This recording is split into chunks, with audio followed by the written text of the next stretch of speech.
အားလုံးပဲမင်္ဂလာပါရှင်ဒီနေ့မှာတော့စုကပြည်ကြီးငါးကိုချင်ဆက်ဟင်းချက်ပါမယ်ရှင်အရင်တော့ကတော့ဒါကိုပြည်ကြီးငါးလားကင်းမွန်လားစုမကွဲဘူးဖြစ်နေတာပေါ့နော်အခုဒီပုံကိုကြည့်ပြီးတော့ဒါကိုပြည်ကြီးငါးလို့စုသတ်မှတ်လိုက်ပါတယ်မှန်လားမှားလားတော့မသိဘူးပေါ့နော်ကြည့်ပါဦးစုရဲ့ပြည်ကြီးငါးကအကြီးကြီးပဲဒီတစ်ကောင်ကို30တာရှိပါတယ်ပထမဆုံးစုပြည်ကြီးငါးကိုလှီးပါမယ်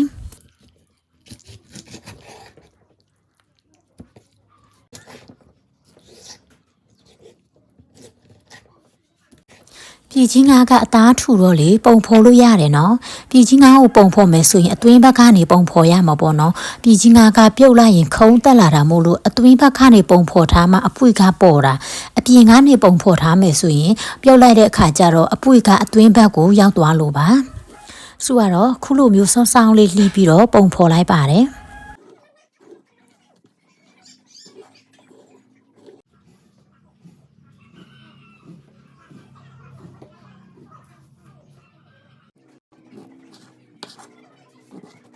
ဟိုဘက်ဒီဘက်ဆောင်းဆောင်းလေးလှီးလိုက်ရုံနဲ့အခုလိုမျိုးပုံပေါ်လာတာပေါ့နော်သူ့ရဲ့ပါးစပ်နဲ့လက်တွေကိုလည်းတေချာလေးအနေတော်ရွယ်လေးတွေလှီးပါမယ်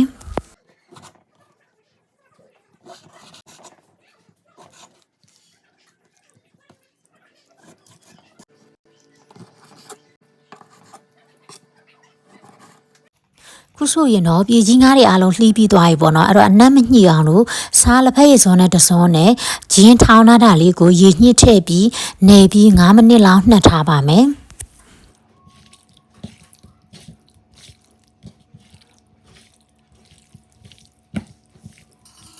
9မိနစ်လောက်နှက်ထားပြီးရင်တော့စူပြုတ်တော့မှာပေါ့နော်ပပွက်စုနေတဲ့အိုးတွေကိုထည့်ပါမယ်ပြီးရင်တော့စူအနက်မညှိအောင်ပေါ့နော်တမြန်ဒီတစ်စိတ်ကိုညှစ်ထည့်လိုက်ပါတယ်ရှလကာကြီးထည့်လဲရပါတယ်နော်တမြန်ဒီကြတော့အနက်ပိုမှုရတာပေါ့ပြည်ကြီးငါးကိုလေအကြာကြီးပြုတ်ဆရာမလို့ဘူးနော်မီးပြီးပြင်းနဲ့10မိနစ်ခွဲလောက်ပြုတ်ရင်ရပါပြီပြည်ကြီးငါးကအကြာကြီးပြုတ်ရင်မသွားတတ်ပါတယ်10မိနစ်ကျော်လောက်ပြုတ်ပြီးတဲ့အခါမှာတော့ပြည်ကြီးငါးတွေကိုစူရေခဲရေထဲမှာဆဲထည့်ထားလိုက်ပါတယ်ဒါလေးတွေကတော့စူပြည်ကြီးငါးချင်ဆန်းဟင်းမှာထည့်မဲ့ပါဝင်ပစ္စည်းတွေပေါ့နော်ခင်းချင်ဒီမုံလာဥနီဂျင်းလက်တစ်စစ်လောက်ပါမယ်ကျက်သွန်ဖြူမြို့တီစိန်အနီတောင်ကျက်သွန်နီတူတမြဒီကတလုံးခုနကတော့တစ်စိမ့်ညှစ်ထည့်ထားပြီးတာပေါ့နော်နနံပင်ရဲ့ပါပါမယ်ပါဝင်ပစ္စည်းလေးတွေကိုတော့စုခုလိုလေးပြင်ထားတာပေါ့နော်ကျက်သွန်နီကိုတော့အဖက်ဖက်လေးတွေရအောင်လှီးထားပါတယ်ကျက်သွန်ဖြူကိုလည်းလှီးထားပါတယ်ဂျင်းကိုလည်းပပလေးတွေလှီးထားပါတယ်မြို့တီစိန်အနီတောင်ကိုတော့တဝက်ကိုတော့စုထက်ချမ်းပြီးတဝက်ကိုတော့အတောက်လိုက်ထည့်မှာပေါ့နော်နနံပင်အမြင့်ကိုလည်းစီတက်တဲ့နေရာမှာစုထည့်ပါမယ်ခင်းချင်ဒီမုံလာဥနီတမြဒီနဲ့နနံပင်တို့ကိုလည်းခုလိုလေးတွေအစင်သေးလှီးထားပါတယ်ပါဝင်ပစ္စည်းတွေအားလုံးကလည်းအစင်သေးဖြစ်နေပြီဆိုတော့စုပြေကြီးငါချင်စမ်းဟင်းချက်ပါတော့မယ်အိုးလေးကိုစီထည့်ပါမယ်စီပူလာပြီဆိုရင်တော့စနွေးမှုန့်နေငယ်လေးထည့်ပါတယ်ပြီးရင်တော့ဂျင်းကျက်သွန်ဖြူကျက်သွန်နီနဲ့နနံမြင့်တို့ကိုထည့်ပြီးစီတက်ပေးလိုက်ပါတယ်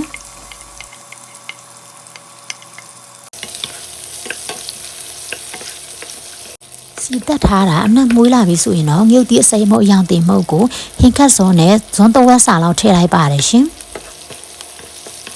စီတက်ထားတာအနက်မွေးလာပြီးမြုပ်သည့်ရဲ့စိမ်းနဲ့အနက်လည်းပျောက်သွားပြီဆိုရင်တော့လှီးထားတဲ့ခင်းချင်ဒီနဲ့မုံလာဥနီတွေကိုထည့်လိုက်ပါတယ်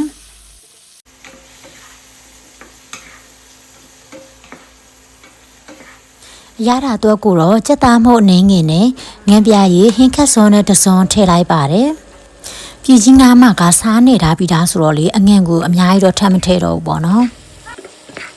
ခန်းချင်ဒီနဲ့မုံလာဥနီတွေကအခုလိုမျိုးအနေငယ်လေးနွမ်းလာပြီဆိုရင်တော့ပြည်ကြီးငါးတွေကိုထည့်လိုက်ပါတယ်ဟိုးအပြင်ဘက်ကိုတဒုံခုန်ဆင်းသွားပြီ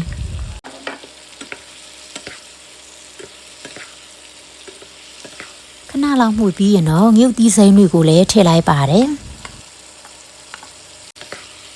ပြည်ကြီးငါးကိုလေအကြာကြီးချက်လို့မရဘူးเนาะအကြာကြီးချက်ရင်ပြည်ကြီးငါးကမဆက်ဆက်နဲ့စားလို့မကောင်းပါဘူးပြည်ကြီးငါးကပြုတ်ပြီးတာပဲဆိုတော့လေမီးပြင်းပြင်းနဲ့10မိနစ်လောက်ချက်ရင်တော့ရပါပြီ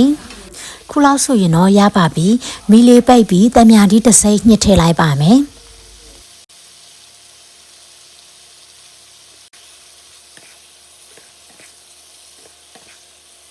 လှီးထားတဲ့နနံပင်တွေကိုလည်းထည့်လိုက်ပါတယ်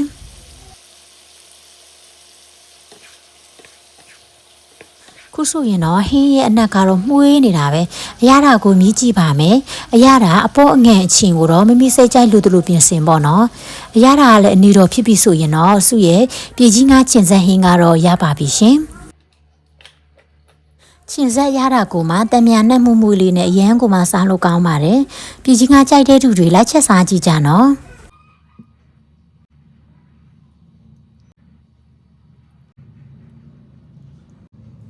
စုရဲ့ဗီဒီယိုလေးကိုအဆုံးထိကြည့်ရှုပေးတဲ့အတွက်ကျေးဇူးများကြီးတင်ပါတယ်ရှင်နောက်ဗီဒီယိုမှာပြန်တွေ့ကြမယ်နော်တတားပါ